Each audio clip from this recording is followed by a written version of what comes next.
What is your American dream? My American dream is hopes that one day all the soldiers will be returned home safely, whole, and that they will all get their benefits and whatever is due them. And that's the American dream, and that we can live in peace and harmony and skip all this hatred. Well, my American dream is that everybody go back to God. My American dream is for all veterans to be honored, education to be for our children to be more accessible, and to honor our flag. My American dream is to be anything you want to be. You get up and you work hard and it can be accomplished. That's the American dream. My American dream is that everyone that wants to do better for themselves anywhere in the world has a chance to come here through the proper channels and become American citizens and build their careers and families for generations to come. Thank you very much. Everyone has a right to the American dream.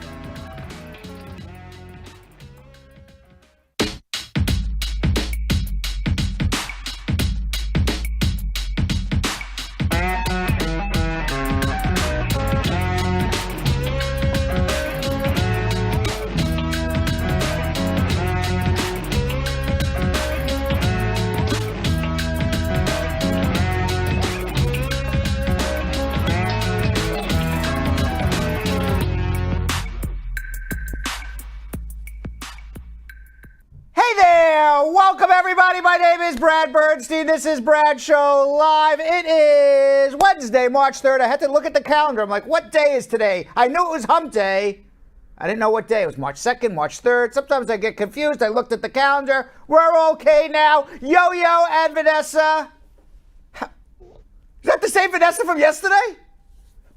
She got her curls on today. What happened to I just yesterday, like Vanessa? to keep you guys on your toes. It's today, Brad. Wednesday, March 3rd. But where's Tuesday, March 2nd, Vanessa? What happened to her? The old Vanessa. She's in the past now. Catch her on YouTube's yesterday recording. That's where she'll be. We have Tuesday Yo-Yo and Wednesday Yo-Yo. He looks exactly alike. Yeah. I'm exactly the same. Yeah, Tuesday and Wednesday Yo-Yo is exactly. It's like a new person there, like a completely different human being than yesterday. What happened to Tuesday, Vanessa? Where is she? I'm liking Wednesday, Brad. That's a spiffy blazer there, Brad. You like that?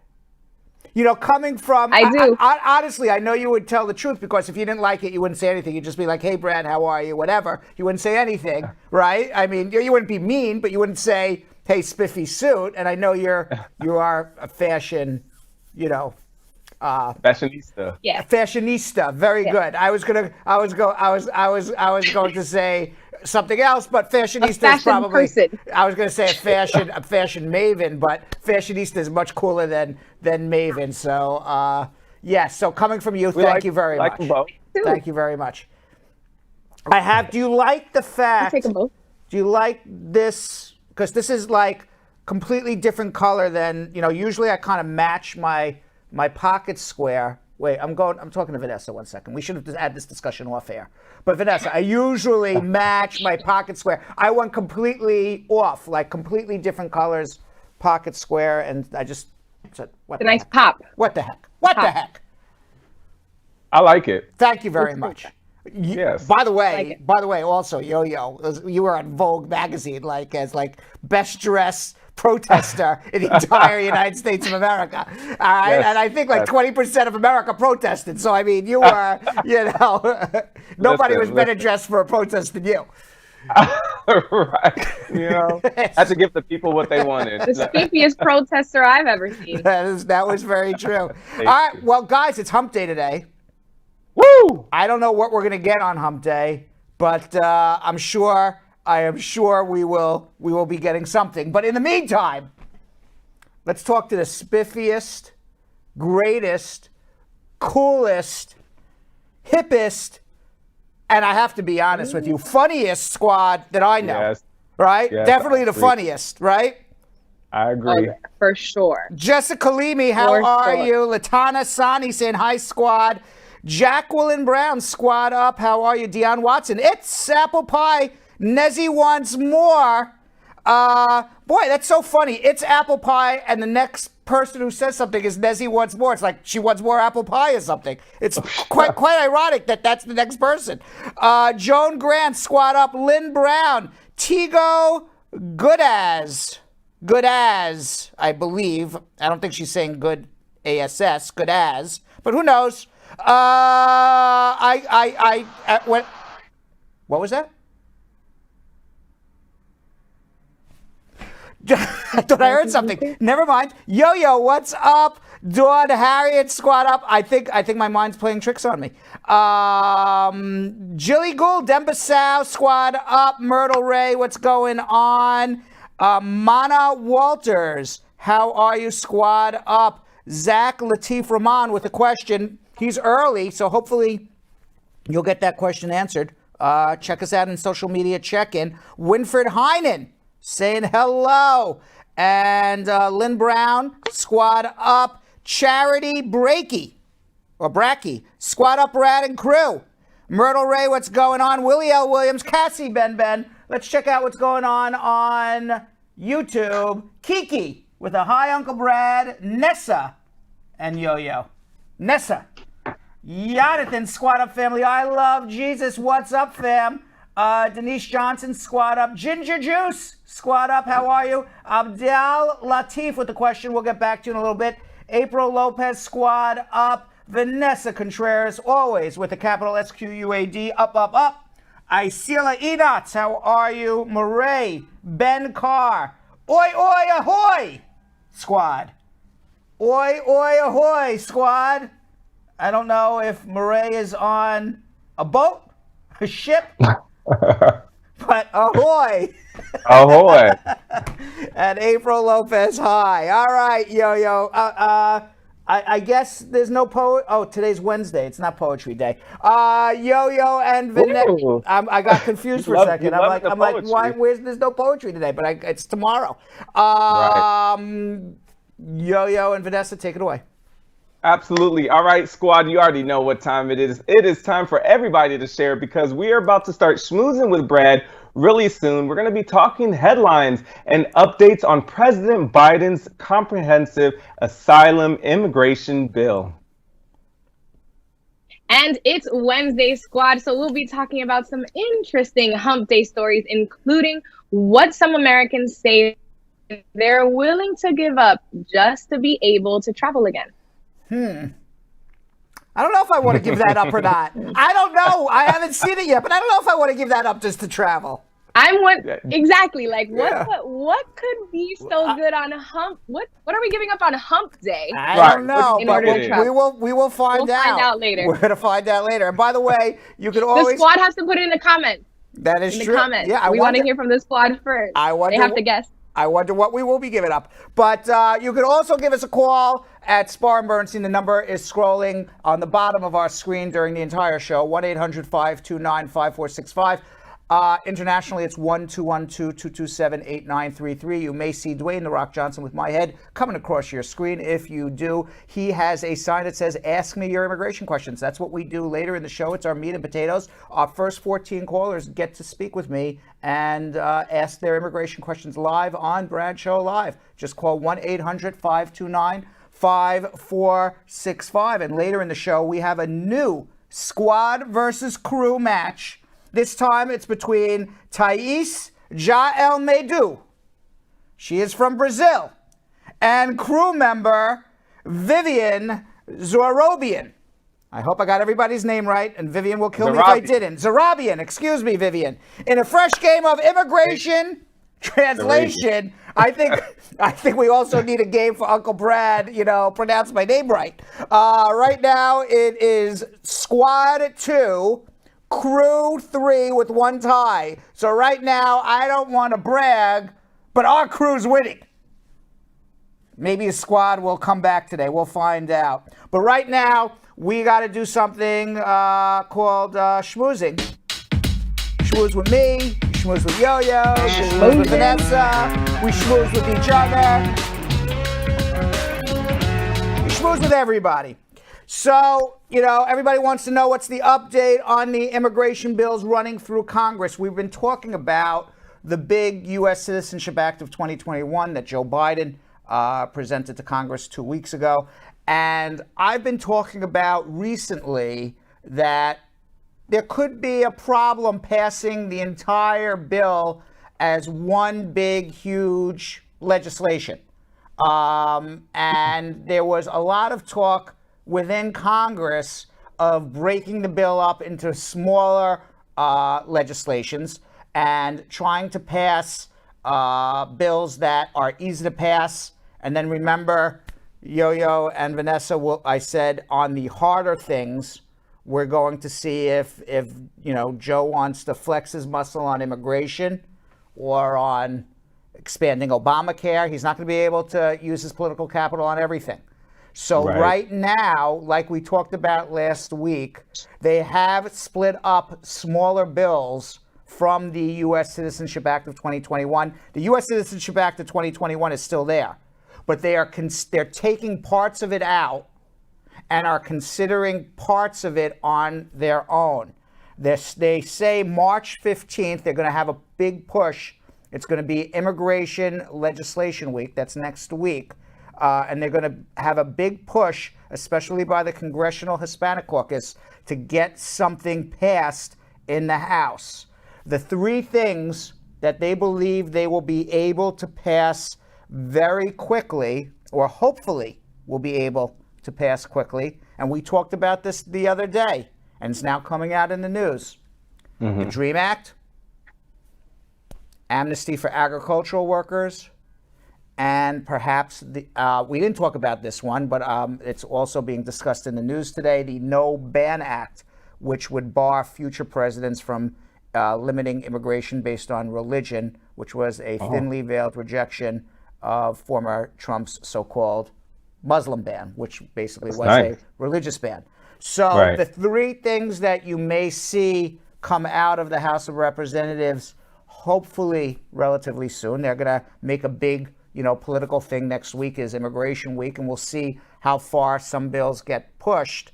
But you're going to see DREAM Act, you're going to see amnesty for agricultural workers. And by the way, if nothing else passes, all of a sudden everyone's going to be an agricultural worker. Watch this, okay? Everyone's coming out of the woodworks, literally, like I'm picking apples for the last 5 years. But we'll see what happens. But and the third thing coming out is the No Ban Act. So the DREAM Act, meaning that you entered the United States as a child under the age of 18, will see how long they negotiated out in terms of the specifics. How long did that child have to be here under the age of 18 before they are qualified for the DREAM Act? And then there's going to be a negotiation. How many years did you have to work on a farm to get an amnesty for working on a farm? And then what are they going to accept as evidence of you working on a farm? What are they going to accept as evidence that you entered the United States before the age of 18? So that's going to be a big debate, just like, for example, today, just because Joe Biden, I'll give you this as a perfect example. Vanessa cut out. She's coming back. She's coming back, there we are. Kind of like the Golden Globes, Vanessa. We're preparing you for what to expect on the Golden Globes when you receive your nomination. You would get cut out, you would come back. Well, hopefully at that point it won't be virtual. It's true.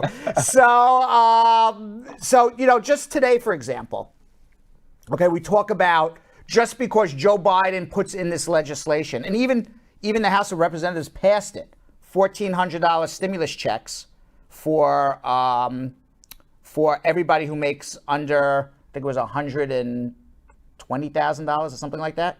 They are now cutting it down to they're only going to give $1,400 checks to anybody individual who makes less than $80,000, and they're going to cut it off to joint filers at $150,000 and head of household at $120,000. So in other words, what Joe Biden originally said is if you earned, as a joint filer over $200,000, you were going to get a $1,400 check. That's not going to happen anymore because they got to negotiate it out. So things get smaller and smaller and smaller as it gets negotiated out. So less people are going to get this stimulus check, although the stimulus check will go to the most needy for sure. And same thing's going to happen with immigration. He gives this whole entire bill, it'll get chipped away. We don't know what ultimately is going to happen. Democrats think they're being smart, and I hope they are. I don't know. I'm not a political tactician. I'm just telling you what I see happening. They think they're being smart by being able to pass the DREAM Act, the Agricultural Amnesty Act, which is 3 of the 5 amnesties. The other 2 amnesties in that bill, which was a general amnesty for everybody in the TPS, they feel is going to be harder. And the No Ban Act, they think that they'll be able to pass that fast. And then there'll be a negotiation for the rest of the bill later in the year, whether that's in April or May or June or July. And we'll see how much of that bill gets chipped away. So at that point, it's not really his fault, right? Because he's actually coming out and saying the bills that he wants to pass. Like, it's not his fault that it's chipping away I don't know if it's his fault or not his fault. I mean, he's dealt the cards he's dealt with, meaning that politics is all about priorities. I say that because I don't think a lot of people know how it really works. Right. They think that whatever the president wants is whatever the president gets, No. So I think this is a great lesson right here to show that, it's not that, and you can't just hate on the president just because he can't get everything he promised that he wanted. That's right. I mean, the president can make executive actions, and basically an executive action is a regulation that's, that puts into effect a process of a legislation that already happened. And a lot of the reasons why these executive actions get overturned by the courts, they're saying that, you're overstepping your bounds. You're not even saying how a law is going to work. You've just made up a new law, and there's a gray line between the two. And even Trump couldn't do everything he wanted to do. Right. I mean, Trump wasn't able to build a wall. I mean, he was able to build a wall, but he didn't get Mexico to pay for it. He wasn't able to end immigration. He wasn't able to do a lot of the things he wanted to do. He kept talking about for 4 years, we're going to build the most beautiful roads and the most beautiful buildings. He couldn't get one legislation passed to build anything. What did he build? Nothing, and he's a builder. So, I mean, ultimately, the president is the one who sets the agenda, for sure. President sets the agenda, says, this is what I want. But he's got to get his party behind him, and he's got to be able to convince some legislators in the other party to vote for his priorities. And then that's, again, flexing your muscle.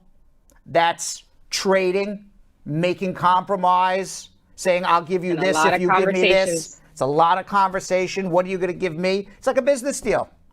Yeah. I mean, you're making a business deal.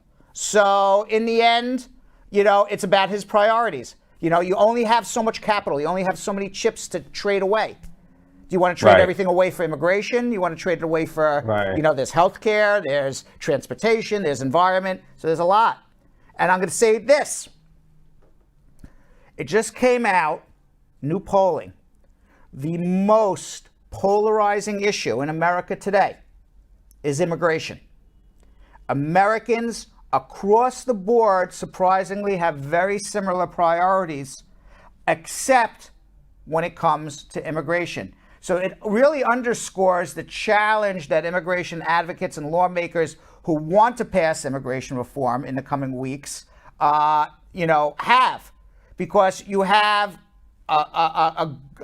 either an extraordinarily large minority of people or even a majority of Americans who are disagreeing on what to do, and it kind of, helps explain why Trump opened his CPAC, which was the Conservative Political Action Committee speech. Those are the real, Trumpers. He was there on Sunday, and he opened it up. What did he talk about? Immigration. Okay, it was this top issue to get his voters all riled up. So the survey bolstered Morning Consult polling out last month that found Biden's immigration moves were his least popular among all of his early executive actions, largely due to the strong opposition from Republicans. So 48% of voters opposed Biden's plan to allow 125,000 refugees into the country. Only 39% support it. So, it goes, immigration, since I was a lawyer in 1993, I've heard it every year. Immigration is the third rail of politics, meaning that, the third rail is the rail on the subway with the electricity, and if you touch it, you get killed. Meaning that, anyone who touches immigration, loses their job. So, Biden, he wants to do something, but he has to be politically astute as well. And, he doesn't want to lose the Democratic majority in the House and the Senate in 2022. So, he's tackling immigration early because hopefully people will forget it by the time 2022 comes around. That's the idea. But how much political capital is he going to give to immigration? We'll find out. We will find out. Meanwhile, talking about 2022 and 2024 election, right now, the 2022 election, the 2024 election, 2022 for Congress and 1/3 of the Senate, and 2024 for President in 2024, the election is going to be determined now in the next 18 months. Not from any legislation, but from all of the different rules and laws that Republicans and Democrats are trying to put into law, both on a state level and on a federal level, to either limit people from voting or increase voting. Obviously, Democrats want to increase voters. Why? Because if on a macro level, if you counted every American, more Americans are liberal than conservative. So if every American registered to vote, who was eligible to vote and voted, the Democrats would win every time. Problem is, the Republicans, they want to limit the number of people who vote. They try to discourage people from voting. So, for example, in Arizona, they have a requirement that you have to go and vote in a precinct. And people who can't get to the precinct, well, too bad. You're not going to vote. And Democrats, on the other hand, they want to increase voting. They're making laws to allow people to vote online, to download apps and register to vote. Because who's going to do that? Younger people. Who's going to get up and physically go to a polling place is an older person. Generationally, older people are going to be more Republican, younger people are going to be more Democrat. Especially now, take young people, minorities, are they going to take the energy up to, get up and go register to vote into a polling place? Or, are they, but wouldn't a young person say, oh yeah, I'll go on my phone and register 2 seconds? A lot more people. Right, exactly. Republicans know that. So and not even just younger people. I mean, families. There were a lot of families that couldn't go and vote because they couldn't take all their kids or it was too far for them. So the fact that they would do that, I mean, it's still catered more to the Democratic family, like the lower income families that have to stay at home. So that's obviously a reason the Republicans wouldn't want that. So you're going to hear about, in the Supreme Court right now, they're looking at the Voting Rights Act of Arizona that limits who can vote and where you can register to vote and whether people can bundle votes. In other words, you can't make it to the voting place and somebody can take your vote for you, limiting the number of people who can actually go vote. As a matter of fact, there have been 253 bills introduced within 43 states since Trump's loss in the election in November to limit the numbers of people who are allowed to vote, including in Georgia. Think about if you're able to limit the voters in Georgia, maybe Trump would have won. Think about it. Of course. Okay? So really, the election, they're already fighting the elections of 2022 and 2024 right now, and it's all based on who are they going to allow to vote. I mean, it would be fair to everyone should be allowed to vote. Right. But Republicans That don't want can- that. Yeah, Republicans don't want that. So, Just like Trump wanted to stop the voting when he found out he was losing. Like, what are you talking about? It's not legal. exactly. Meanwhile, according to statistics from the Johns Hopkins University, those are our people who tell us what's going on with coronavirus. 517,000 dead Americans from coronavirus. What do you think of Texas? Did you see that? Greg Abbott, the governor of Texas, he's rescinding state mask mandates. He says everybody, no one needs to wear a mask anymore in Texas. Businesses What? can open up. Restaurants can open up 100%. Clubs. Everything is open in Texas as of the end of the day today. Full capacity, 100%. Do whatever the heck you want. Mississippi, Ohio, Louisiana, also going to be doing the same thing. Now, less than 7% of people in Texas have actually been vaccinated. In Mississippi, the number is 7.5%. And earlier this week, the CDC reminded everyone that COVID is spreading. Even President Biden said, he said today, whoever's saying this are Neanderthals. He called the governor of Texas a Neanderthal because, basically, we're not out of the woods yet. And you know what? And quite frankly, if Texas wants to go infect each other and that's what they want to do there, then fine. But people from Texas are going to come to New York and elsewhere, go infect other people who are trying to be vigilant. That is very interesting to me, especially because I have family in Texas and my whole family has been asking, I don't know why they're asking me, but like asking me to find like anywhere that like some of my older family members can get their vaccines because they want to get their vaccines. They're in their late 70s and 80s and they still haven't got their vaccines because they can't find anywhere to get it. So for this guy to just like without them, people that actually need the vaccines have not got it and they're just going to open up the whole state. That's ridiculous. It gives me the same kind of vibe of Trump, like doesn't care about the people, is just probably cares about the money. That's crazy though. The only true facts in life are science. Science is true. Right. Okay. And anybody who wants to argue and say science is not true. Science is true. It's true because it's been proven true. So sit there and argue science is wrong.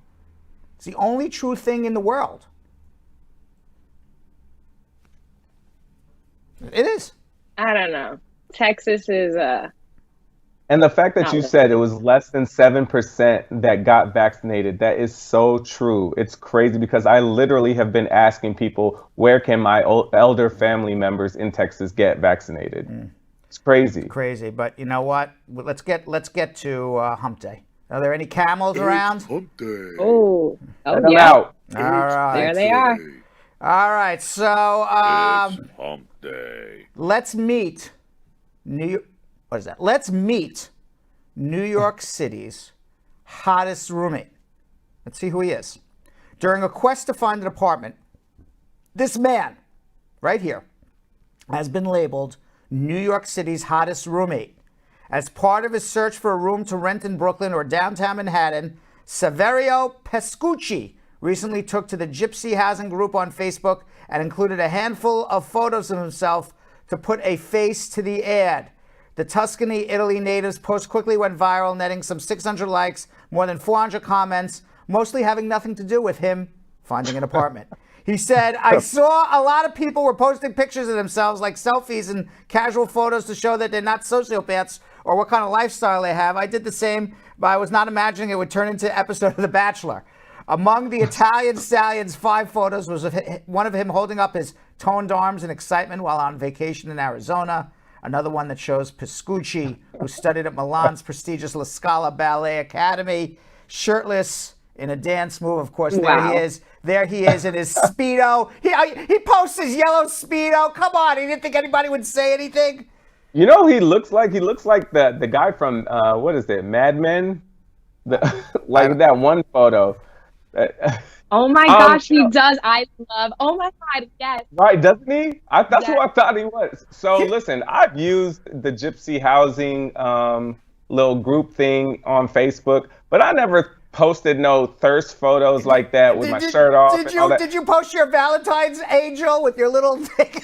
Right. Now I wish I was looking for one, because like now I want to post a thirst trap and maybe get interviewed by New York Post. Damn. You know, let me tell you something. This guy, he knew what he was doing. He can't be turning knew around. what he was He can't be doing. turning around and go, what?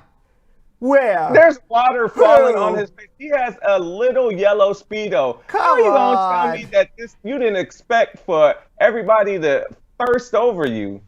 You know what you was doing, brother. You know what? But kudos to He you. was a pure thirst trap. It was a pure thirst trap. maybe, Just maybe. a Leamy. He ain't Jessica Leamy's cup of tea. He is Yeah. not Jessica Leamy's cup of tea. He's not Jessica Leamy's cup of tea. Well, Jessica No. Leamy, I'm gonna I hate to break it to you, but you're not his cup of tea either, because he said he is a very calm, very cool, and gay man. So Yeah, I don't think Jessica Leamy can offer him much then. nah. I don't think Jessica Leamy is calm or a man. All right. Meanwhile, Salma Hayek, you know who she is, the actress, right? Yeah. And you know she's very well known for her breasts. She's going to be taking on a new project at HBO called a comedy where a 40-year-old woman's boobs talk to her. What the heck is this? A series is an adaptation of the novel A Boob's Life, How America's Obsession Shaped Me and You by Leslie Lair, which is set to be released March 2nd and now is available to pre-order. So I guess it's out. Came out 2 days ago. Let's see what this half-hour comedy is about. It's about a woman named Leslie who finds herself in a crisis.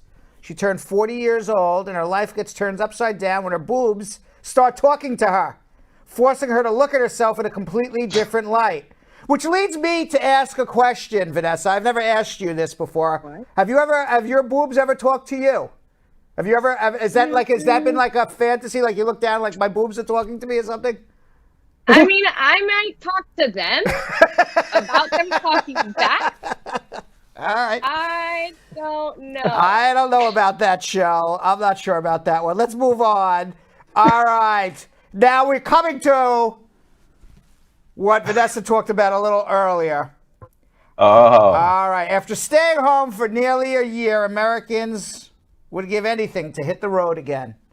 This desperate vacationers said they would be willing to give up love, sex, money in exchange for a trip. Let's see what the statistics show. More than 80% of those polled said travel is a part of a well-rounded life. I agree. To that end, nearly half said they would give up their job. 38% said they would give up sex for a year. 1/4 would fork over all their savings, and 1 in 5 said they would dump their partner if they meant they can get on a plane and take a trip somewhere.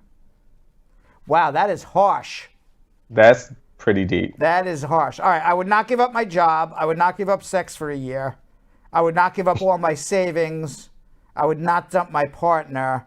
None of that. I would be a no on all of that. What about you, Vanessa? And I know your partner's watching. Okay. Uh-oh. Well, so what's the checklist again? 48% said they'd give up their job. I'm listening on that one. 38% said, Right. they would give up sex for a year. 1/4 said they would fork over all their savings, and 1 in 5 said they would dump their partner. I would say no to everything. I would say no to everything because I love all the things that I do. Right. A whole year without the shagadelic is a little, I'm not too sure. What about you, Yo-Yo? What would you give up for a year? Would you give up Absolute- anything? What can you give up? absolutely none of them. What can you give up? Absolutely none of them. None of them. Can I you, will not give up any of them. What- I need money. I like my job. Definitely not giving up the shag. And no, why would you? To find a partner in the first place in this day and age is like finding a needle in a haystack. So I definitely wouldn't give that up. Right. Right. That's how I'm saying. Like every time I ever think about being single again, I'm like, why would I do that to myself? Exactly. I don't know how scientific this poll is, but I don't buy it. Right. I actually want to interview the people who said that they would give those up. Like, Yeah. what? Yeah. I mean, how? I mean, Huh? what? All right. And in some anti-Hump Day news, some speculated that couples isolated together during lockdowns might produce a year-end baby boom. That this would be, we would start a baby boom generation. Well, 5 U.S. This is states. so a baby. 5 U.S. states have provided monthly birth data through December: Arizona, California, Florida, Hawaii, and Ohio. And the reports show large declines 9 months after COVID was declared a national emergency. More than 50,000 fewer births occurred in these states. In California, the largest state by population, births fell by 19%. I know why. I can guess why. Because Why? Because people who really want to get pregnant, would you want to, get pregnant during COVID? And, especially in the beginning when you're like, I don't know what's going to happen. I don't know if I'm going to have a job. My partner's going to have a job. I don't know how this COVID's going to affect my pregnancy, how it's going to affect my unborn child. I can understand why it went down. I think a lot of people put off having babies, if anything.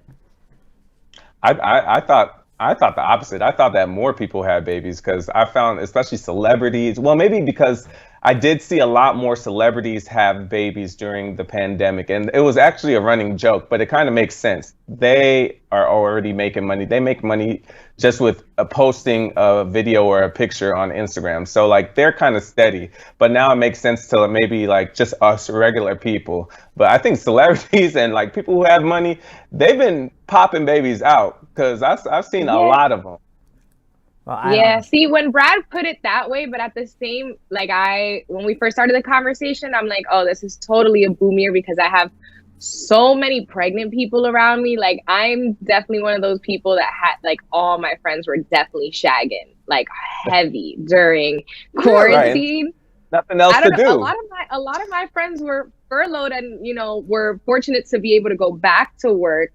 And I think they knew that was the case. I don't know if they purposely planned, but since we in here, let's just do it. There was nothing else to do but shag during the pandemic. We are all at home. Interesting. Very, very interesting. We got, do we want to watch Tiger King or we want to make a baby? I mean, Why not do both? Do both. Do both, right. In between episodes. All right, we got to get to our meat and potatoes, our immigration. But before we do, I'm sure we have a Braducation. Let me go over to this. In today's Braducation, I answer the question, what is a bona fide marriage?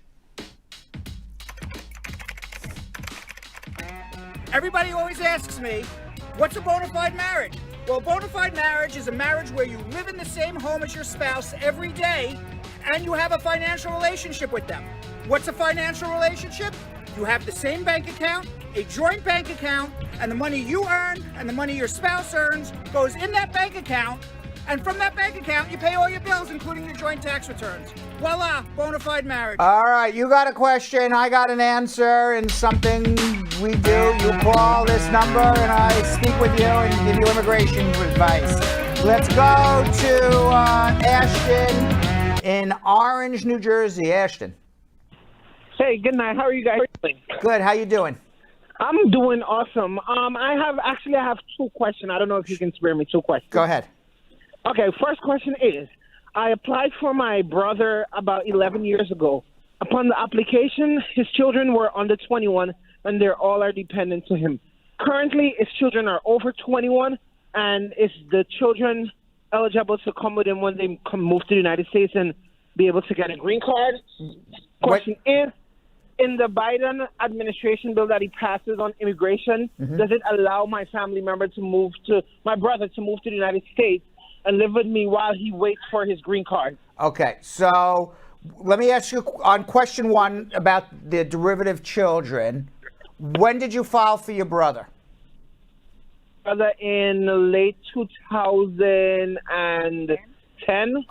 Okay. Late 2009, 2010. All right. And that petition got approved, right?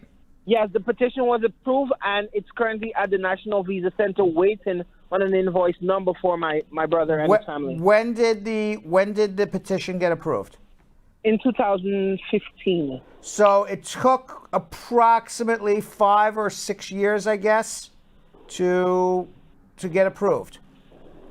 I think it was approved in 2015 when they sent them out a duplicate notice.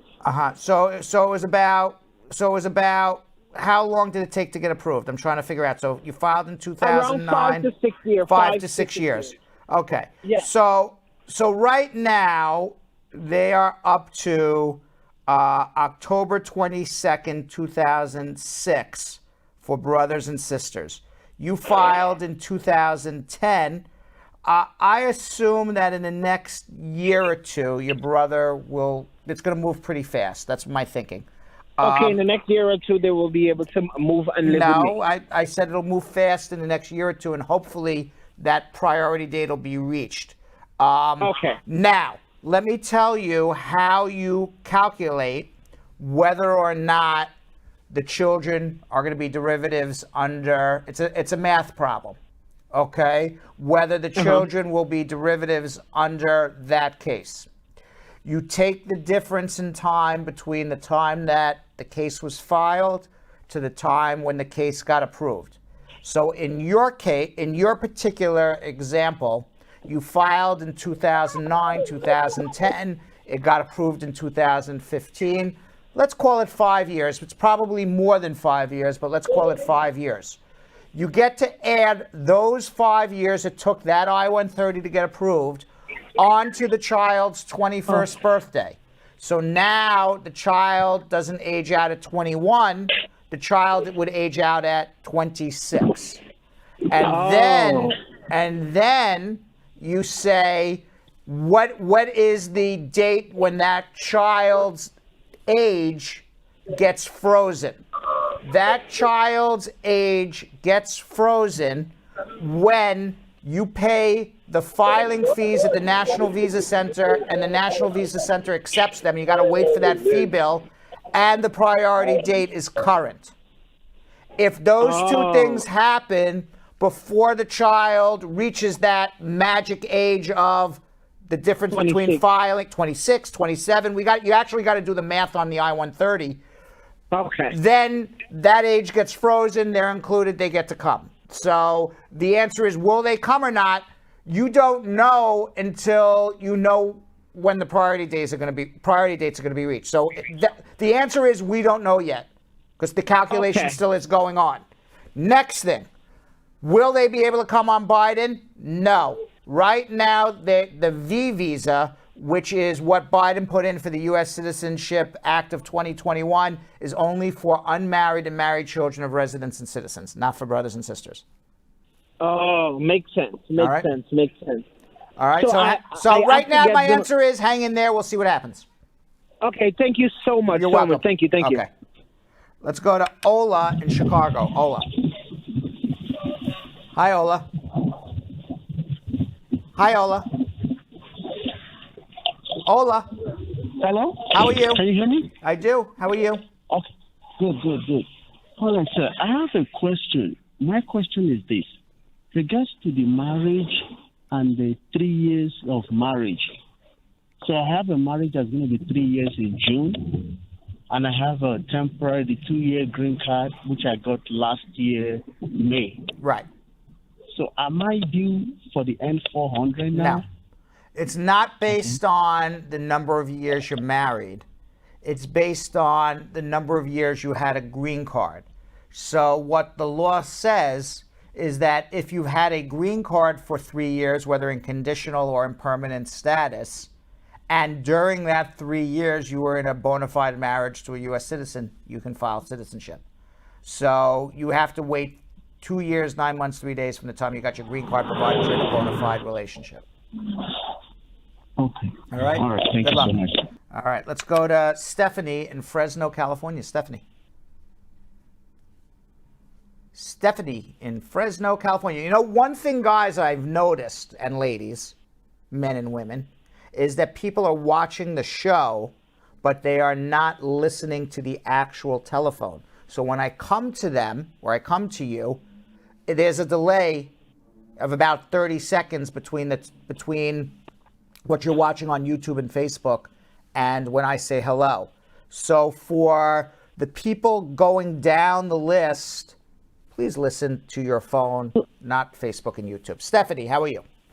Hello, Brad. How are you? Good. What's going on? You couldn't hear me, but I could hear you. Okay. All right. Well, I don't know what happened, but you got me now. I have a few questions. Yes. My brother's applying for asylum. His partner, they're not married. She's pregnant. They just found out that she's pregnant. She has to state at whenever they go into the border to turn themselves in that she's pregnant, or? Who applied for asylum? Tell me again. I didn't hear the first My brother. one. Okay. And who is this woman? Is this his wife, his girlfriend? It's his partner. They've been living together for about a month. Okay. So your brother applied for asylum, and where is this woman? She's with him. Where? They still haven't turned themselves in the border. They're going to do it. They are going to do it. Yeah. I mean, they're on the Mexican side to come in. Yes. The answer is tell the truth. Don't lie. Okay. Another question. She has only 2 kids. They're not my brother's kids. So she wants to know if they will be separated from her. I hope not. I don't think they're doing that anymore. Oh, okay then. Right. Thank you so much. Okay. Have a good day. All right. Good luck. Okay. ZAYA in Denver, Colorado. ZAYA. ZAYA.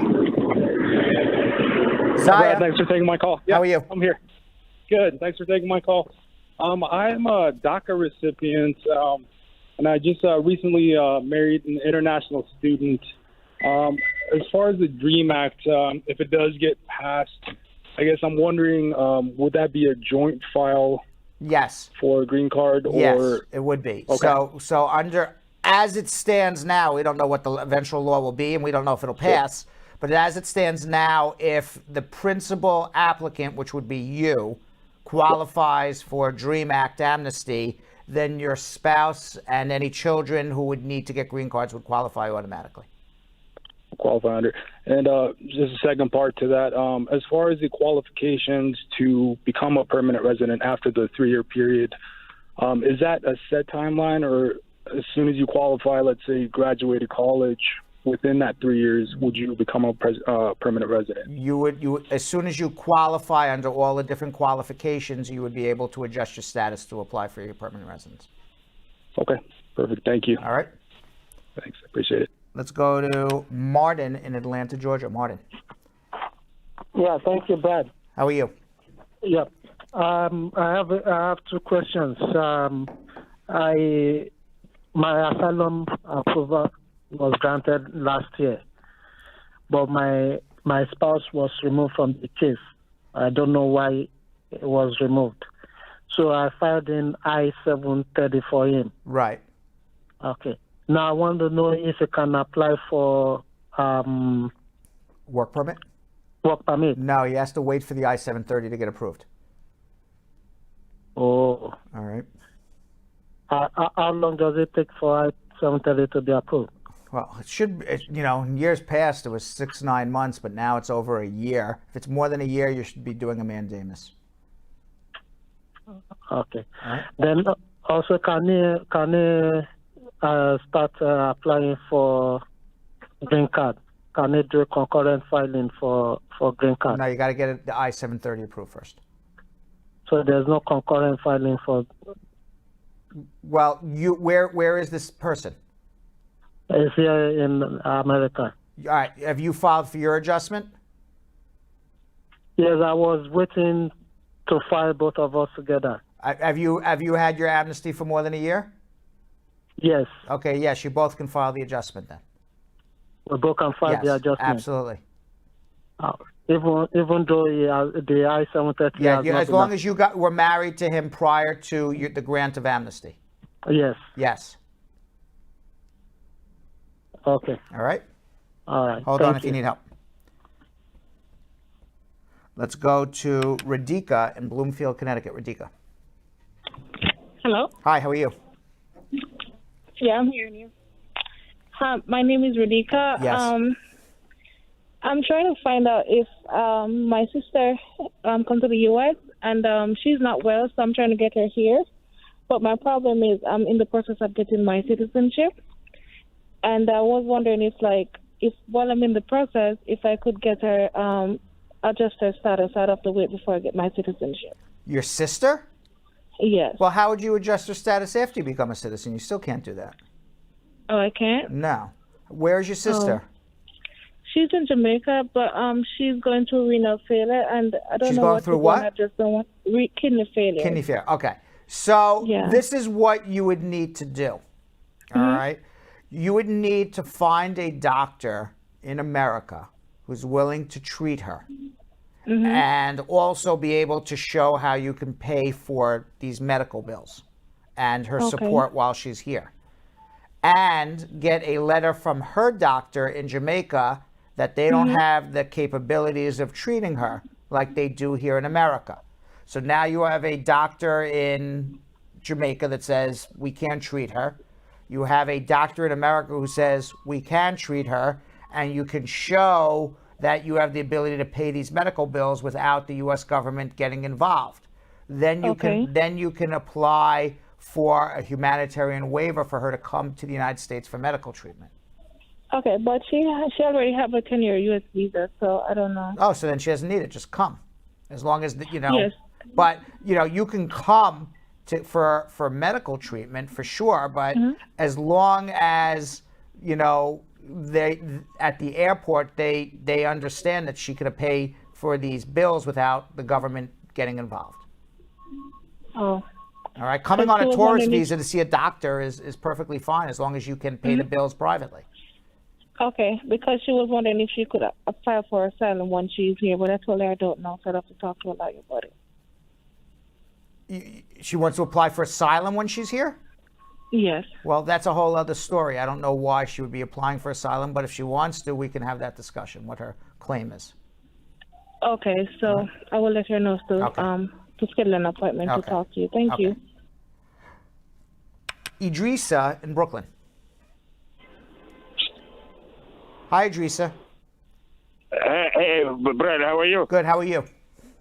I'm sorry to bother you. Been a long time, child, never get any side. Thank you. God bless You're you. no bother to me. You're more than welcome to talk to me like everybody else. What's going on? I was want to ask you a question. I used to apply asylum from Senegal, West Africa. Right. So it's like 2005. They sent me the letter to bring them proof. I never sent them the proof. They sent me the letter to close the case.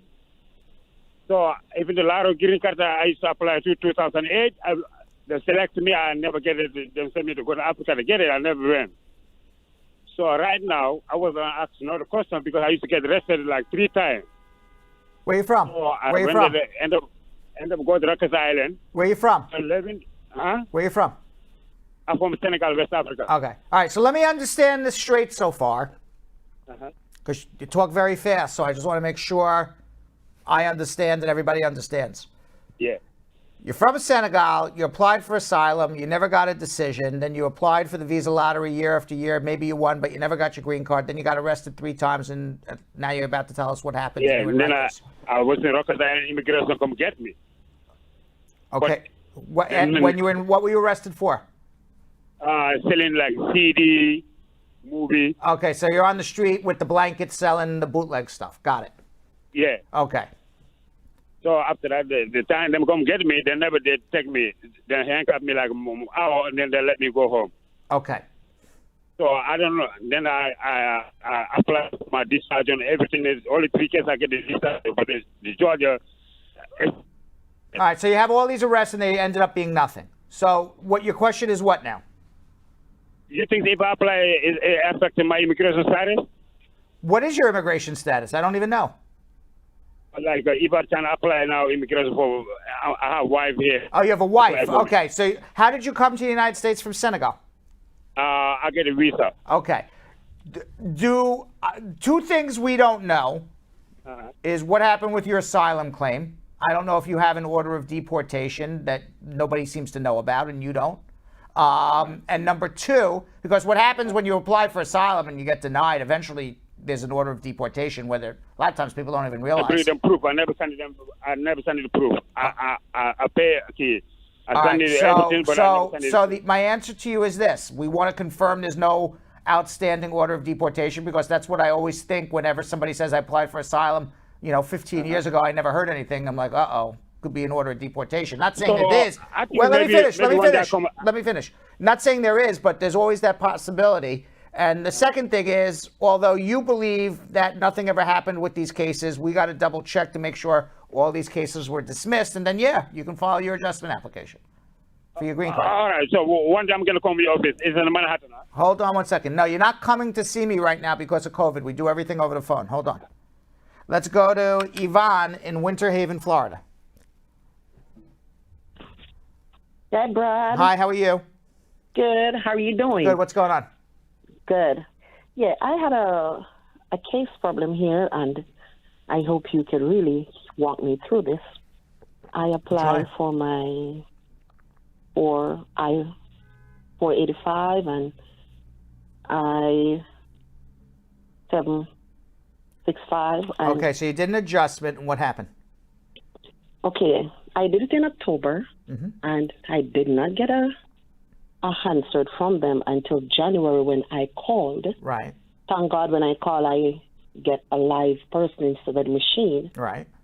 So they gave me the receipt number, both, and they told me that I should make myself a U.S. account so I could go ahead and check. But when I view it and when I go and check, I see that the form where he said it was rejected because it was improperly filed. Okay. So they said I was supposed to receive it back on the 25th of November. Were your fees cashed? Yeah. I sent the money order, yeah. And they were cashed? Yeah, I paid for it, yeah. Okay, and then they rejected your case or denied it, one or the other. I don't know. Who's sponsoring you? Who's sponsoring you? My husband. All right, so the bottom line is if it was rejected, denied, that means you've got nothing going on right now. And you're waiting for immigration to send you something back, which they claim they did, but you never got it. Yeah, because but basically you got nothing going. So right, I don't know what you did wrong, but we got to redo it again. Yeah, because when I read on one of the paper that I take from the computer, it said, please follow the instruction to resubmit your case if you did not receive your rejected case by November 25th, 2020. Yeah, so well, if it was rejected, that means they never cashed your checks. No.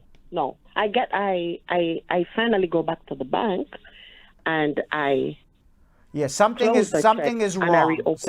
So reject means they're sending it all back. You screwed up, or denied means they took your checks, you screwed up, and they just denied your case. They're not sending you anything back. Then you should get a denial letter. It's one or the other. I don't know, but as I said, either way, you got nothing going for you right now. Right. So you need to redo it again. And if they cash your checks, then it's a loss to you, sadly. But you got to refile again. That's the bottom line. Yeah, that's what they say. That's the bottom line. And you lost your money, No, I get back the money. Oh, you got it back. Okay, great. Yeah. I just asked you if they cashed the checks, and you said no. Yes. So then you basically, this is what happened. You mailed it in, you screwed it up, and they mailed it back. They said, we're not accepting it. So you're back to square one. So either fix it yourself or hire somebody to do it. Okay. Yeah, I think I have to get a lawyer. Yeah, hold on. All right. Let's go to Billy in Baltimore. Billy. Hello. How are you? I'm good. How are you, sir? Good. What's going on?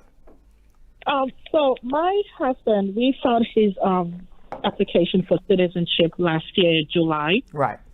He has an appointment in 2 weeks. So right now he got arrested for traffic violation for false statement to the police officer because he was trying to cover up for a friend who was drunk driving. So we want to know, should he postpone his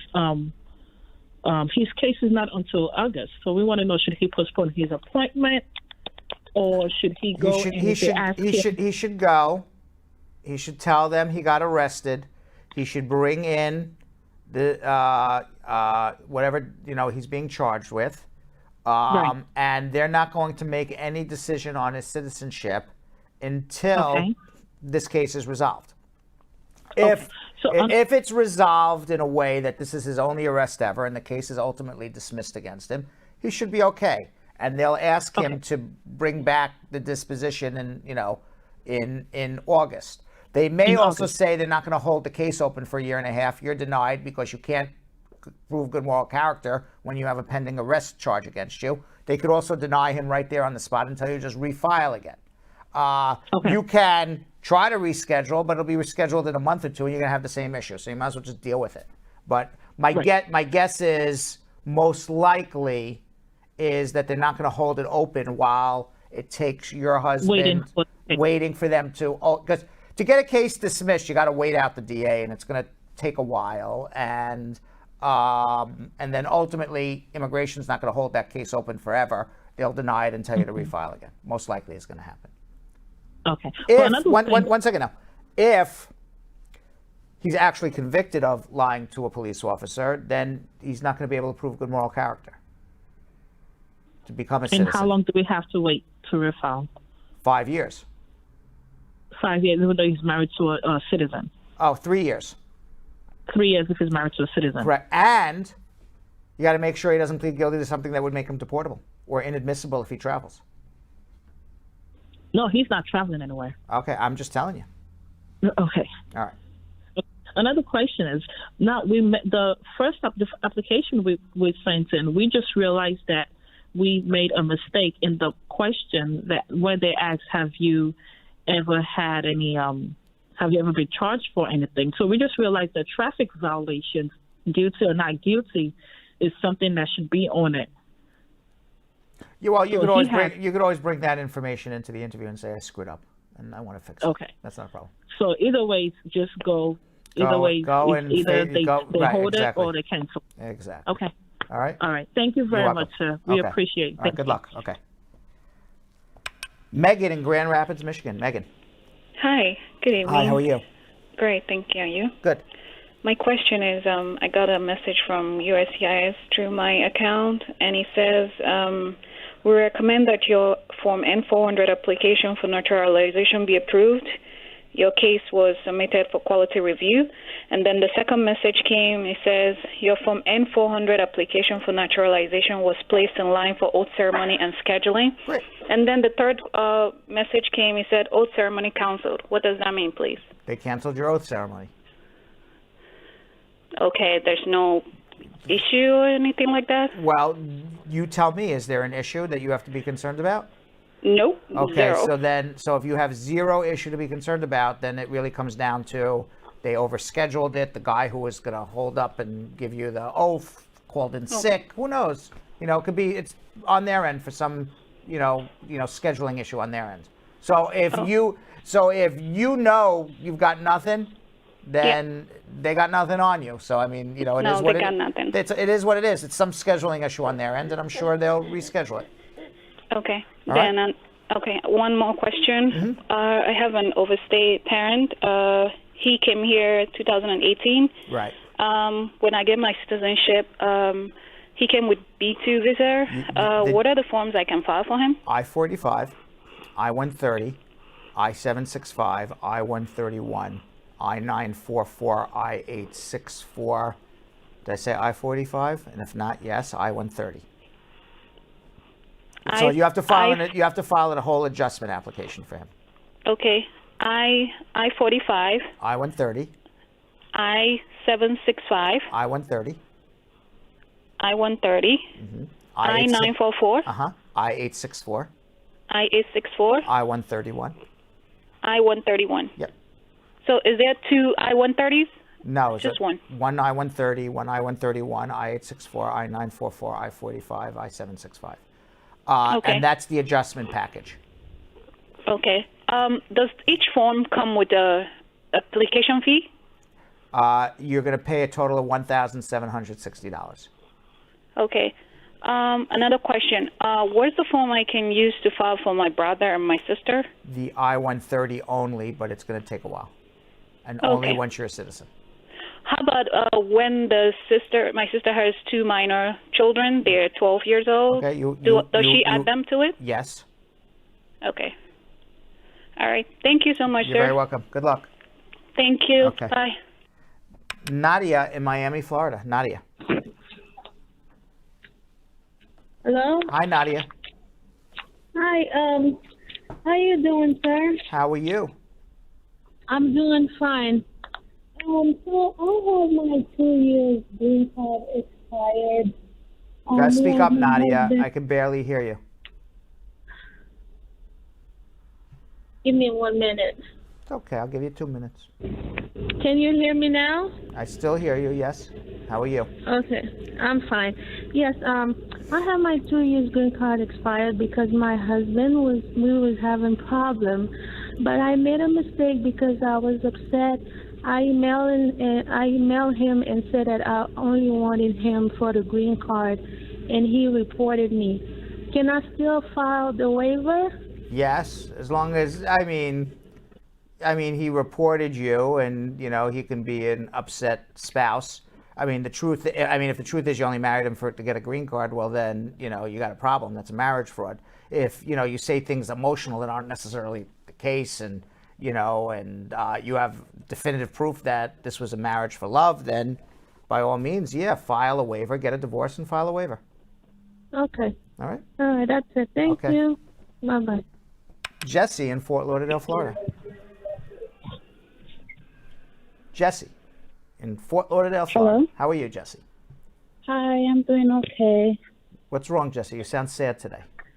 No, I'm not Okay, sad. good. I'm not sad. All right, good. I mean, maybe a little bit. A little bit. But All right. I have a approved VAWA, Uh-huh. and I have my C31 work permit. Right. I also, then after I got approved, I filed my adjustment, which I received my C9 and my advanced parole. Okay. They request me for my medical, so I went and tried to get my medical done and everything. But when I look on the form where they're supposed to put all your vaccination records and everything, Right. Information on the paper, Uh-huh. I see that one of the thing that was written on it, which is HIV, which is some kind of influenza vaccine or something like that. They didn't put an X in any of the boxes, whether it was for you don't need it or you got it. So I'm wondering if that's going to be a problem. I'm not an expert on vaccinations, but you don't need an influenza, which is the flu vaccination. No, not that. No, it's the HIV. I looked it up and it's saying What's HIV? it says it says, hold on. I don't know what HIV does. Me either. I never heard of it, but I got vaccinated for it when I was 7. Apparently. Okay, good. So then you're fine. But they didn't check anything in the boxes. Well, maybe the doctor made a mistake. What is HIV? You can only be turned down if you have a communicable disease. Hemopolio influenza type B something or another. I don't know what type B something or other is. So this is the bottom line. All right. I don't know every vaccination and every disease. It's impossible. Okay. And as a matter of fact, as a lawyer, we just get a sealed medical. So I don't even bother looking at the medical because it's sealed. And if there's an issue, the doctor tells the patient and they hand you a sealed medical, that means everything is okay. So you got to assume everything is okay. If you have a concern, speak to the doctor and say, hey, how come you didn't check this off? And if the doctor made a mistake, you could always bring in a corrected one for the interview. Okay. Another question. After I submit the medical and everything, I heard that when they request for a medical and you don't have any like crossing the border issues or anything like that, and your underlying petition for your visa or whatever that you're filing, You're going to get an interview, Jesse. Jesse, you're getting an interview. Don't worry. No, I mean, like, I heard that you might not get an interview. You're getting one. You're getting it. I promise you. All right. You're not getting away scot-free. They're going to interview you on a VAWA case. Okay. Because I know a couple people that they just sent the green card in the mail. Well, lucky them. 99.9% are getting interviewed. Okay. All right. Thank you. All right. Good luck, though. All right. Thank you. You're All welcome. right. All right. So, by the way, if you didn't get a chance to speak with me, you could always follow me on Instagram. I know people who already sent me messages on Instagram. I got a lot to answer. I will get to it. I told you it maybe takes me a day or 2 or 3, but I will get to it. You can always follow me on Instagram. Drop me a DM. I will be happy to answer it.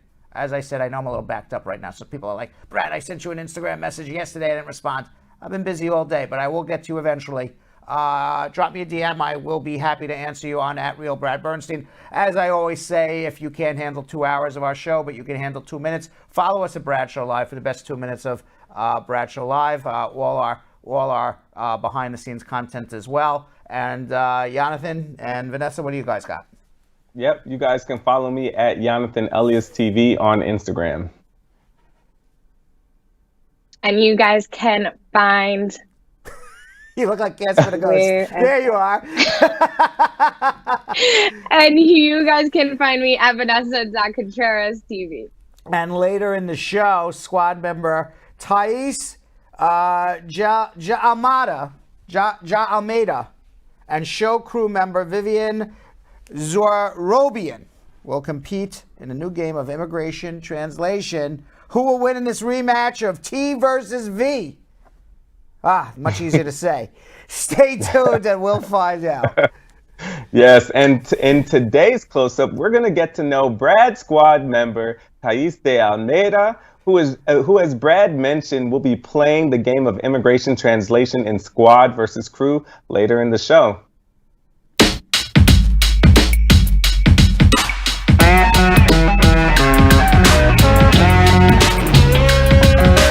What's up, Brad Squad? It's Jonathan Elias. Now, as you know, we love to get to know our squad members. So in today's Brad Show Live Squad Close-Up, we're going to introduce Brad Show Live fan Thais de Almeida, based in Atlanta, Georgia. Did I say your name right?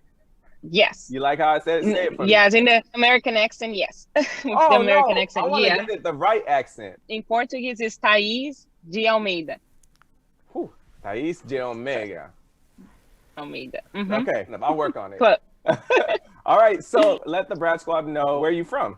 I'm from Brazil. I'm from São Paulo, Brazil. Oh, nice. And when did you immigrate here? To be precise, on December 31st of 2013. Okay. New Year's Eve. New Year's Eve. That's an interesting time to come here.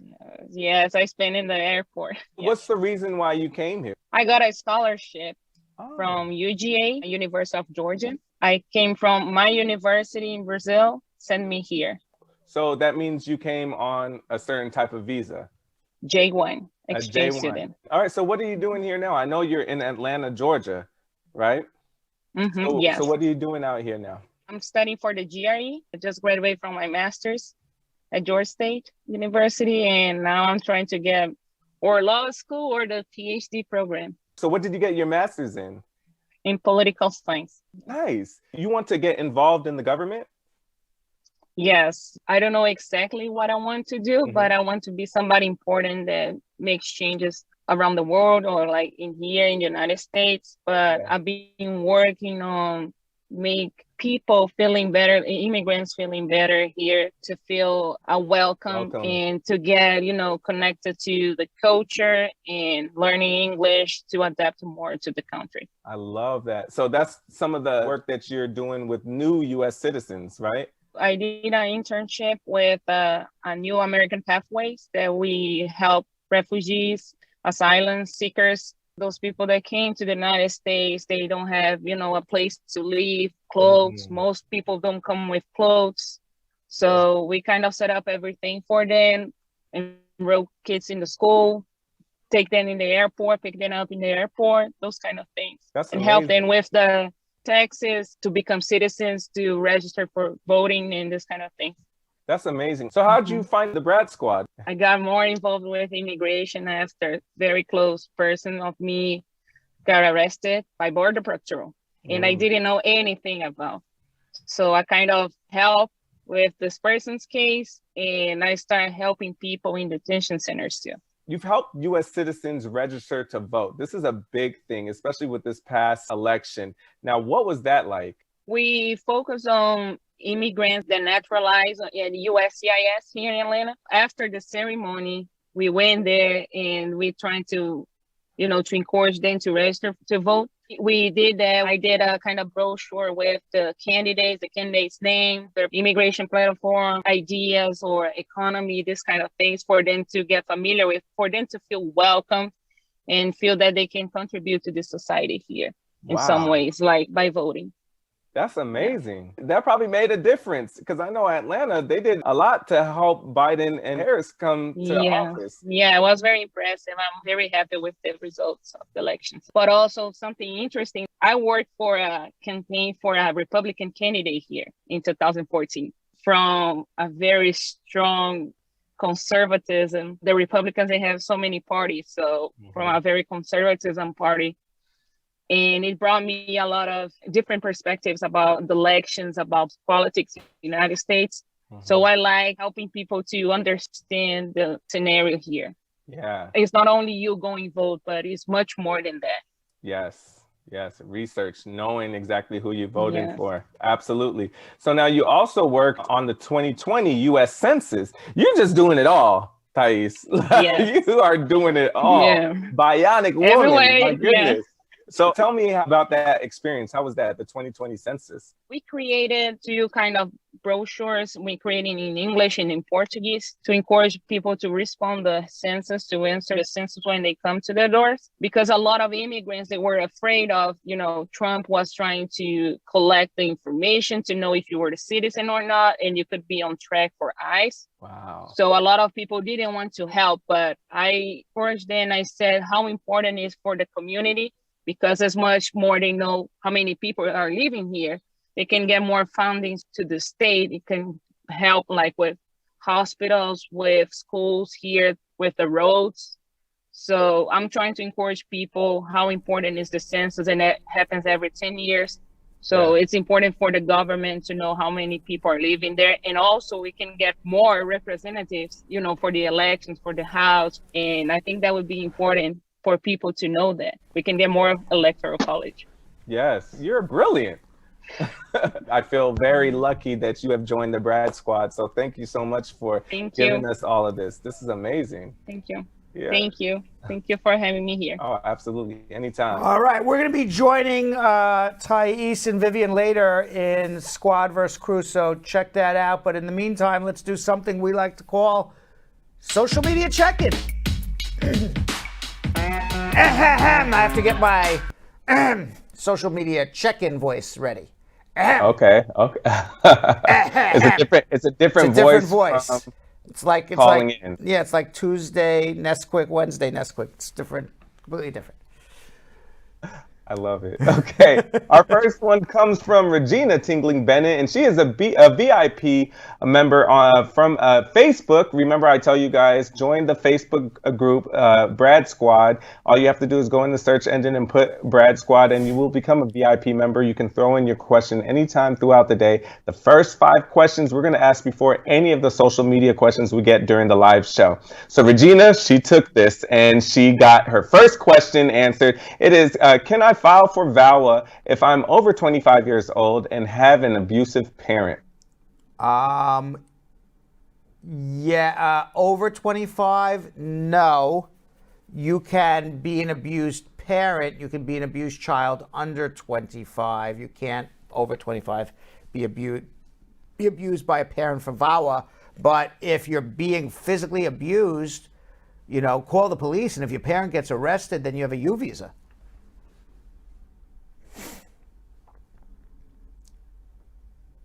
Next one comes from Indira Rupaneer, another Brad Squad VIP member. If I'm living in the USA, came here illegally, but have proof of entry, can my children who are US citizens sponsor me? They can, but you would need to either get a parole in place, be 245I, or have some other relative who you can do a provisional waiver through. So got to know a little more. All right, Brian Abdul, another VIP Brad Squad member. If a parent sponsors their adult unmarried children, how long will it take for them to get a green card interview? About 6 years.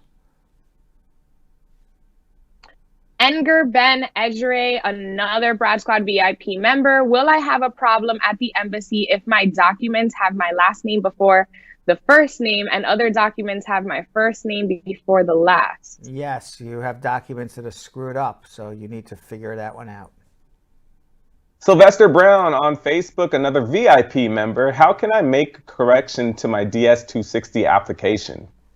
If it's already submitted, you can, but when you go for your interview, you can tell the consular officer that you made an error and you'd like to fix it before the interview starts. Santiago's TikTok. On TikTok, does my unemployment money count as regular income if I'm the petitioner? TikTok. Yeah, wow. Getting that's the first ever. Wow. People are watching my dance videos on TikTok. They're here for it, Brad. Just no dance videos. I don't do dance videos. Now you said it. Now you got to do it. When the social media team came to me like, Brad, you got to do TikTok. I'm not doing dancing on TikTok. I did it once. That's not the only thing they have on TikTok. I know that. That's what they told me. So, all right. So follow our TikTok account. Yes. At Brad Show Live. All right. So what is the question? Does my unemployment money count as regular income if I'm the petitioner? Yes, it does. Okay, DJ Lim on YouTube. My son entered the U.S. in 2016 on an F1 visa, and he was supposed to graduate in 2019, but due to depression, he was out of school for almost 14 months. He wants to continue his studies. The school knew about his condition and has agreed to re-enroll him for fall semester. Now, the school has advised him to either go back home to his home country and reapply as an F1 or file for a reinstatement. What do you think he should do? I was about to say file for reinstatement. You have to show it's not your fault why you came out. You had a medical problem. So you got to document your medical problem and show you're back re-enrolled and request to get reinstated into status. And you can do that and never have to leave the United States. That's the better way to do it.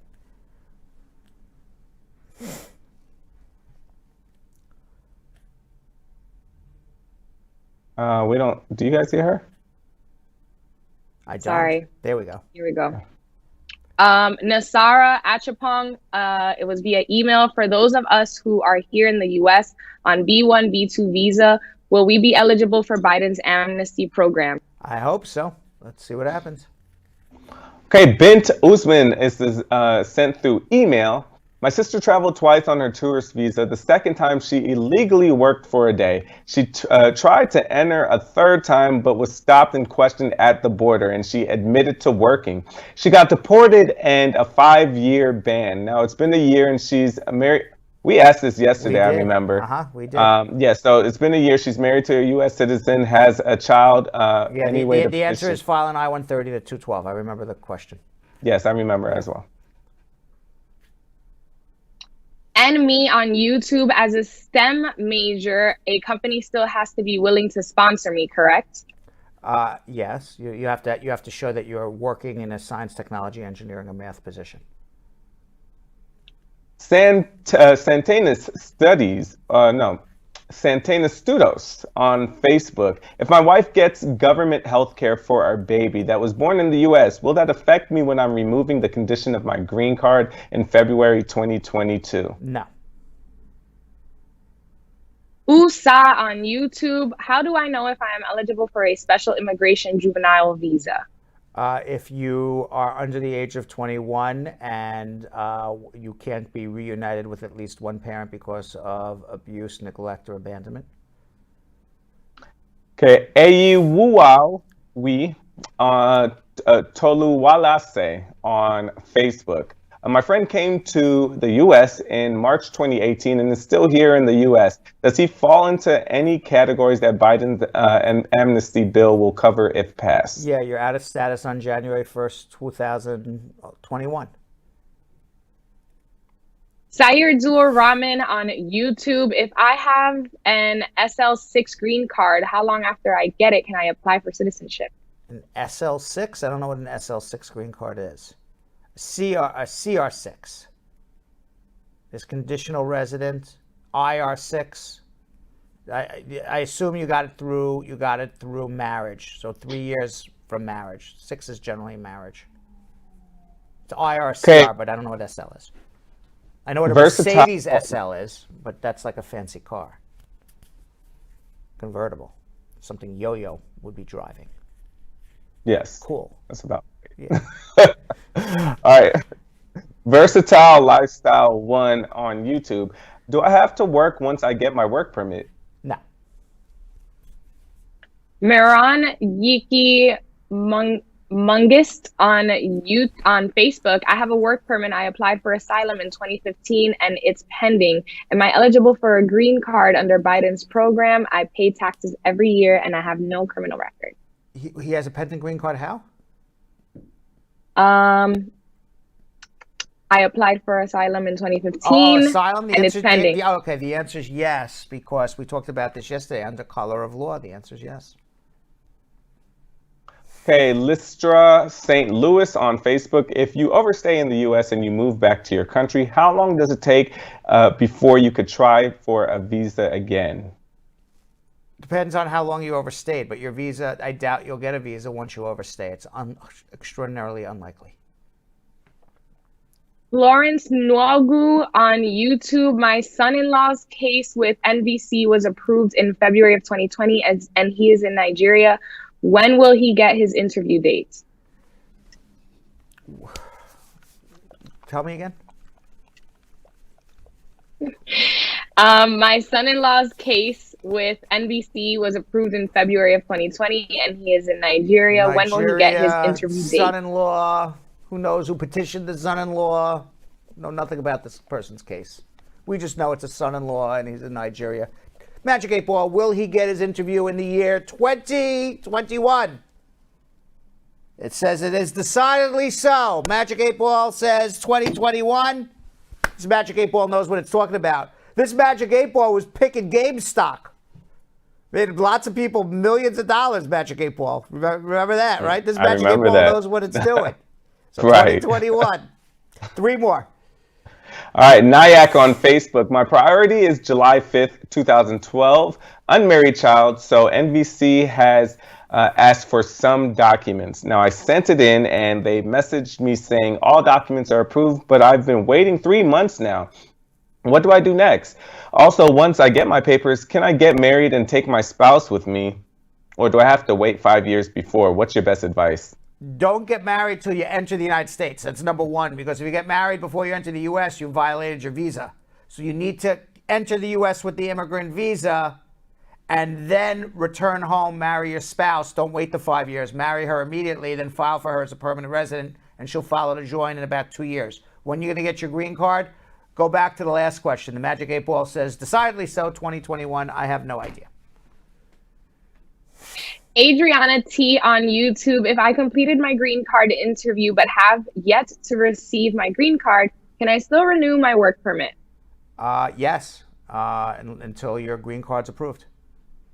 Okay, and last one for today, Adel Mamoun on YouTube. My 2 sons came to the U.S. in August 2013. Both were under 18, holding a B1 visa, which expired in October 2015. Now, they are still in the U.S. today. They're educated and graduated from high school and then got college associate degrees. They have been staying at one permanent address in Virginia the whole time. They have clean criminal records. Both parents are non-Americans. Are they eligible for the lawful prospective immigrant status? They're lawful for the DREAM Act if it passes, which will more likely to pass than the lawful prospective status of, well, you may get lawful prospective status also under the Biden bill as well. So the answer is yes. They may be eligible for multiple things. Meanwhile, today, I'm sorry, that is it for right now, yes. But today, we have a new Brad Show Live squad versus crew game matchup today. Thais de Jalamedu, who we got to know earlier in our Brad Squad close-up, and social media show crew member Vivian Zorobian will be matching wits in a game of immigration translation. Right now, it's Squad 2, Crew 3 with 1 tie. I don't want to brag for our crew, but we're winning, Squad. So this can bring the squad up to tie the crew or push the crew ahead by 2 games It's going to be a nail biter. That's what I'm told. Let's see how Thais and Vivian did and play along in the comments. Let's watch. What's up, Brad Squad? It's your boy, Jonathan Elias here with another game of Squaddy versus Crew. And this time, we got some fresh new faces, some beautiful fresh new faces. We have show fan Thais de Almeida. Thais de Almeida. I like that name. How you doing? I'm good, and you? I'm amazing. I'm amazing. And also, let me introduce our other team member. We have show team member Vivian Zarabian. Did I say it right? Zarabian. Yes, you said it right. Zarabian. Love it. This is the match between new players, Thais and Vivian, also called T versus V. Versus. Oh yeah, I'm scared. I'm scared. Today we're going to be testing our knowledge on immigration terms and trivia in a game we're calling Immigration Translation. Do you have your paper and pen? Yes. Awesome. So I will count to 3, and then you'll show it to the team, all right, or the Brad Squad. And Brad Squad as well, speaking of you guys, I want you to play along, all right? Make sure that you guys are rooting for your team member as well, because look, the points, we're very close. We're very close. We want to make sure that your team wins, all right? So now, ladies, let's get it in, all right? All right, first question. What immigration term has the Biden administration recently directed USCIS to erase from immigration terminology? Is it A, migrant, B, refugee, C, alien, or D, asylee? Ready? 1, 2, 3. Ding, ding, ding! Congratulations first. Okay. Y'all are doing good so far. So now, weeks after being sworn as the 46th president of the United States, President Joe Biden and his administration have reversed many of former President Trump's anti-immigrant policies and has also directed immigration officials to overhaul their language in all official documents and change the word alien or illegal alien to non-citizen or undocumented non-citizen, which is what it should have been, right? Yes. Yes. So we like that. We like that. All right, number 2. What non-immigrant visa is filed when an immigrant comes to the USA temporarily for business? Is it A, a B1 visa, B, a B2 visa, C, an F1 visa, or D, an F2 visa? Are we ready? 1, 2, 3.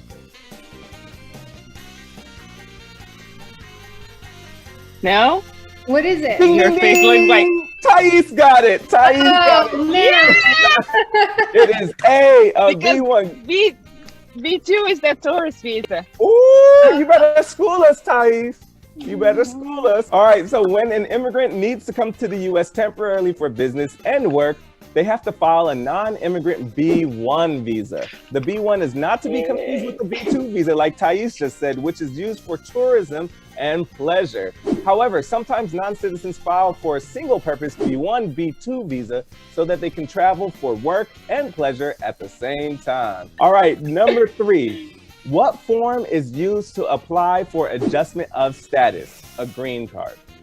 Is it A, a I-130, B, I-485, C, I-797, or D, I-94? Are we ready? 1, 2, 3. Ding, ding, ding, Thais for another. Oh my God.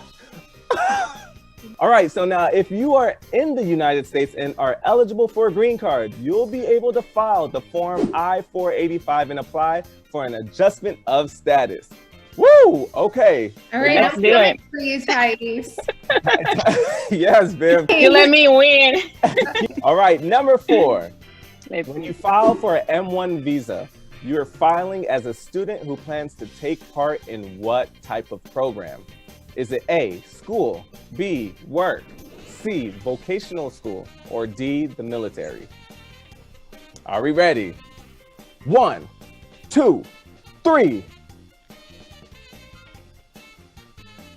It is C, vocational school. All right, now for those who don't know what a vocational school is, it's just like a trade school. So it's for people who want to specialize in professions such as electrician, plumber, or mechanic. So an M1 visa is issued to a student who is going to attend a non-academic or vocational school. Immigrants with a M1 visa are only eligible for technical and vocational programs and are not permitted to work during the course of their studies. All right, number 5. What term is used to describe a process to become a lawful permanent resident?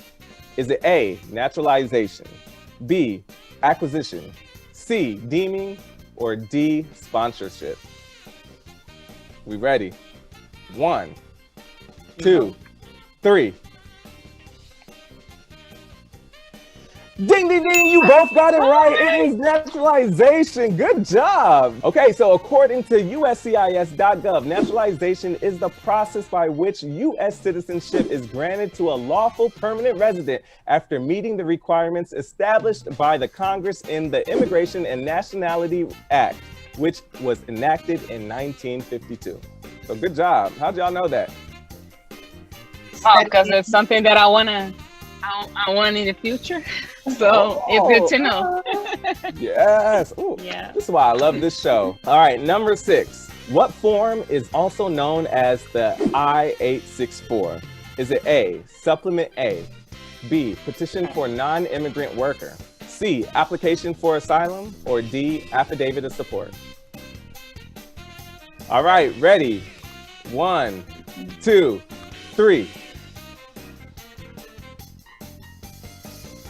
Wow, congratulations, Thais, you got it right. It is really? Wow, affidavit of support. So an affidavit of support, also known as the Form I-864, is a document an individual signs to accept financial responsibility for an immigrant who is coming to live in the U.S. So the immigrant will be sponsored by the person who signs their affidavit of support, and the sponsorship will end when the immigrant eventually becomes a U.S. citizen.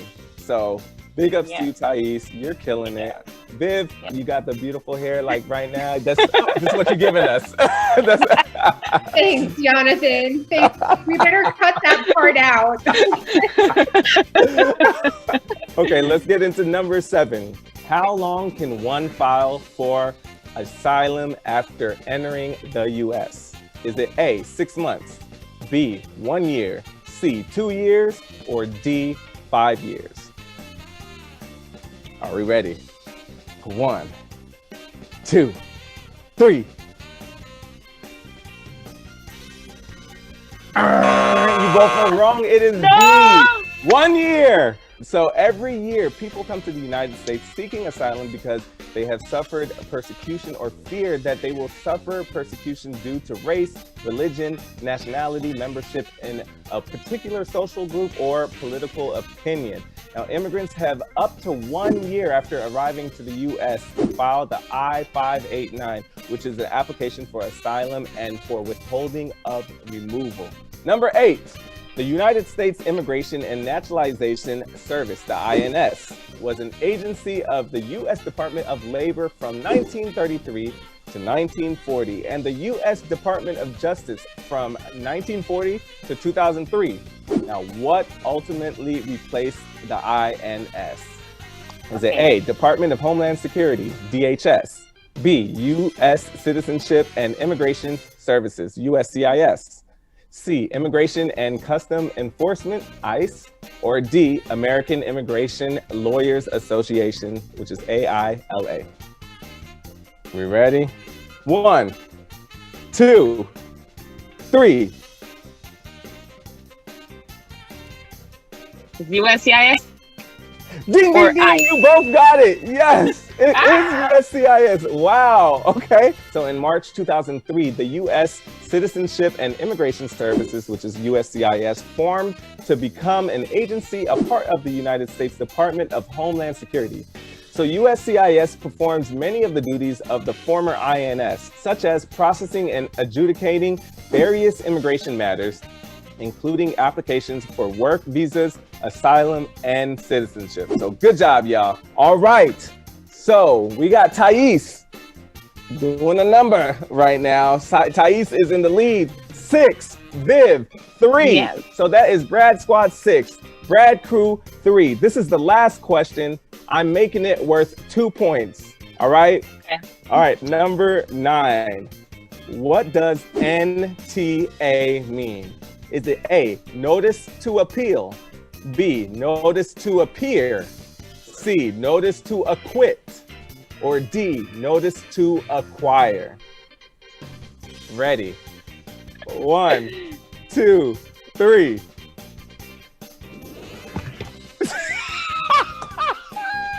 Ding, ding, ding.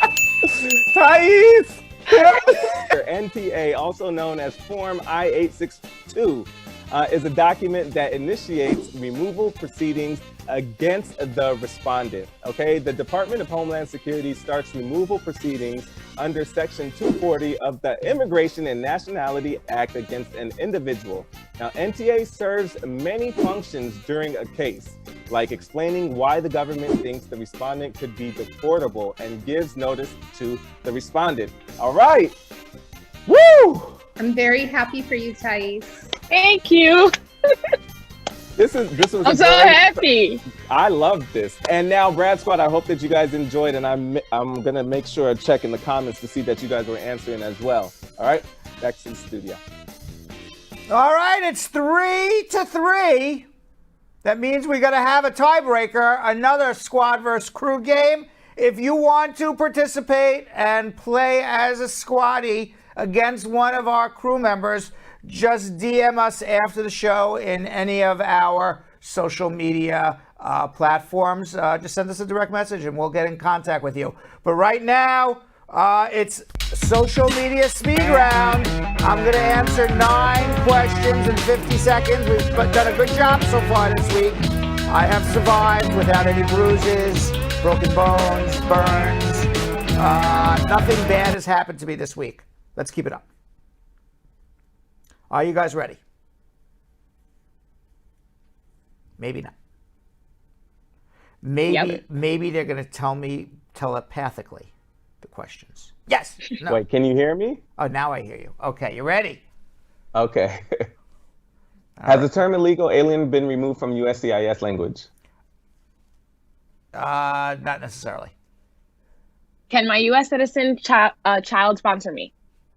No. Does USCIS track our social media profiles? Yes. I'm in removal for a felony. Can I stay in the U.S. and fight it? Yes, you can. Can someone under 18 independently apply for a visa? Yes. How long for work authorization on asylum? 365 days before you file. Can I apply for asylum for medical reasons? No. Would Biden's amnesty cover B1, B2 holders still in the U.S.? Yes. I'm married to a citizen and have a work permit. Will my interview be waived? No. Done. Come on, man. Three in no trouble. I was in such shock. I didn't know what to do. I did it again. You did it again. We all did it again. I'm just happy I didn't get blown up. I'm just happy you didn't get blown up. You guys are happy to blow your boss up so you can get a paycheck on Friday. Because, exactly. You know, a couple weeks ago I said, I'm not even paying you. You blew me up all week. No, I didn't say that. Definitely did it. All right, comments of the day, guys. Comments of the day.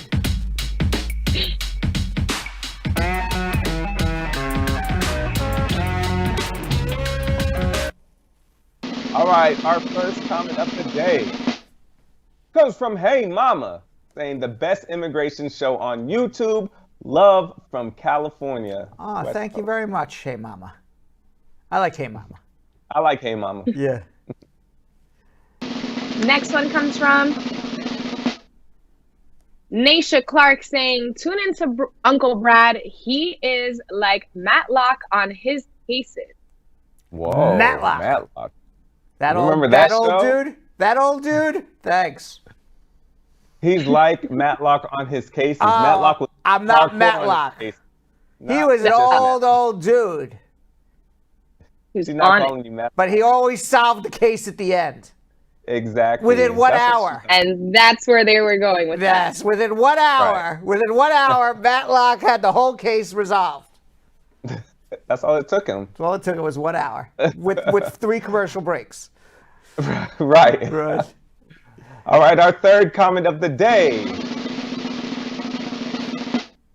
Someone we haven't seen on here in a while, Willie L. Williams. Brad, thanks for your show. It helps with my job. I look forward to it every day. The information I receive help people I know. Oh, thank you, Willie. We like Willie. I hope that they're watching too, yes. Willie. Yeah, go you should tell get them to watch. Tell them to well. watch. You know, I think Willie doesn't want them to watch it. He can come and he can say, you know, like he's like Mr. Smarty Pants now. He knows everything, right? You're a lawyer. Yeah. Yeah, he's the expert. He's the expert now.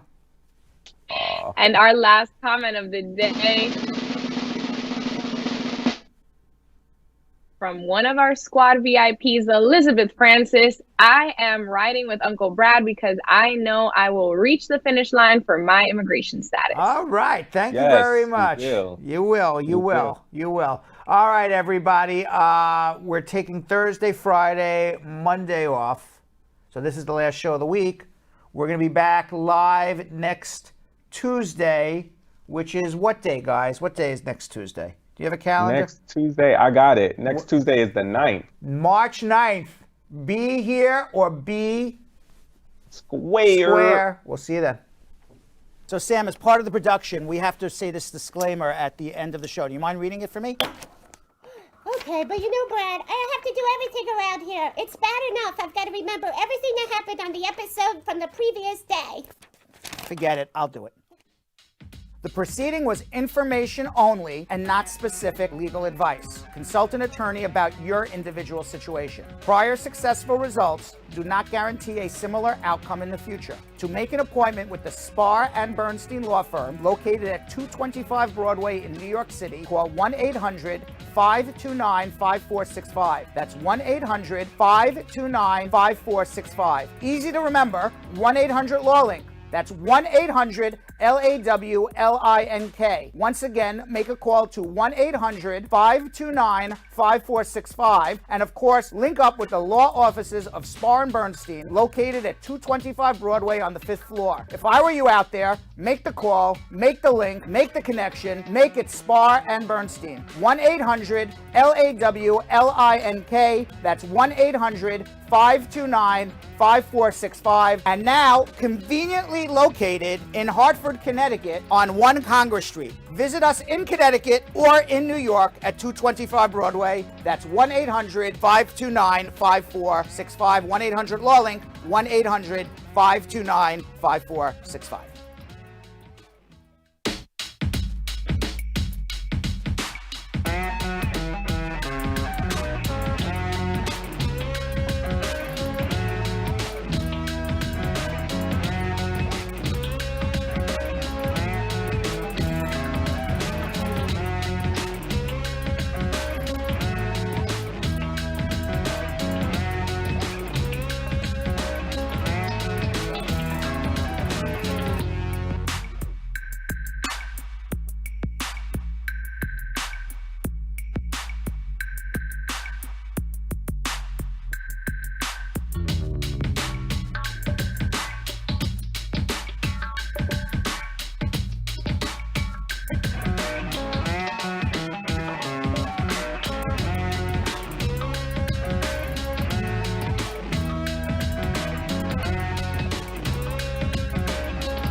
What are you doing?